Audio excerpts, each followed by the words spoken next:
Elle se décrit comme une perforation grave des organes génitaux. La fistule obstétricale survient généralement lors de l'accouchement. Environ 2 millions de femmes en souffrent à travers le monde, dont plus de la moitié en Afrique.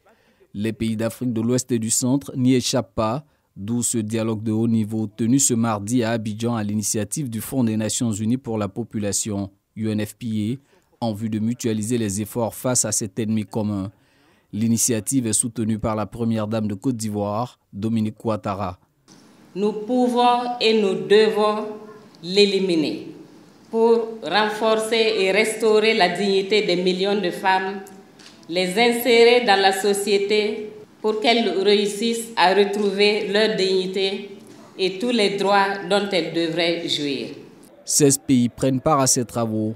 Tous ambitionnent d'éliminer la fistule obstétricale en 2030 avec une stratégie intégrant prévention, prise en charge chirurgicale, implication des communautés et réinsertion socio-économique des femmes guéries. La Côte d'Ivoire, elle, connaît des progrès notables dans cette lutte. Le taux de prévalence pour les femmes en âge de procréer est passé de 2,5% en 2012 à 1% en 2021. Reste le défi d'investir environ 75 milliards de francs CFA pour éradiquer cette pathologie.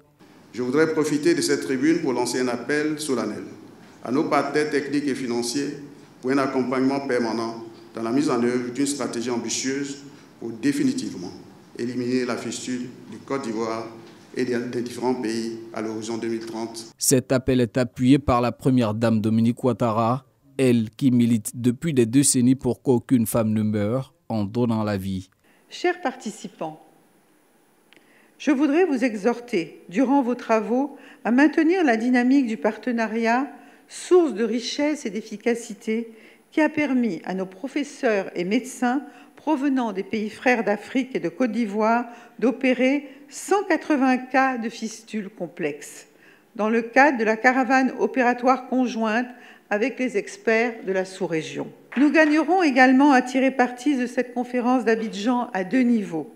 En premier lieu, en explorant des approches de prévention et de prise en charge dans le cadre d'un partenariat élargi et coordonné entre pays africains. En second lieu, en tissant une collaboration fructueuse avec les pays occidentaux qui ont l'avantage d'avoir maîtrisé la fistule obstétricale. Je voudrais à présent m'adresser tout particulièrement à mes sœurs et à mes filles souffrant de cette maladie. Je voudrais vous dire que vous n'êtes pas seuls.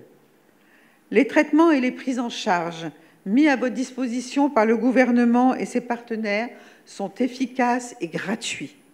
Je vous encourage à fréquenter les hôpitaux et les centres de santé pour être soignés et ainsi retrouver une vie normale. Au titre des efforts engagés par le gouvernement, il est à noter que 3 500 victimes ont déjà bénéficié d'interventions chirurgicales gratuites pour être guéries de la fistule obstétricale.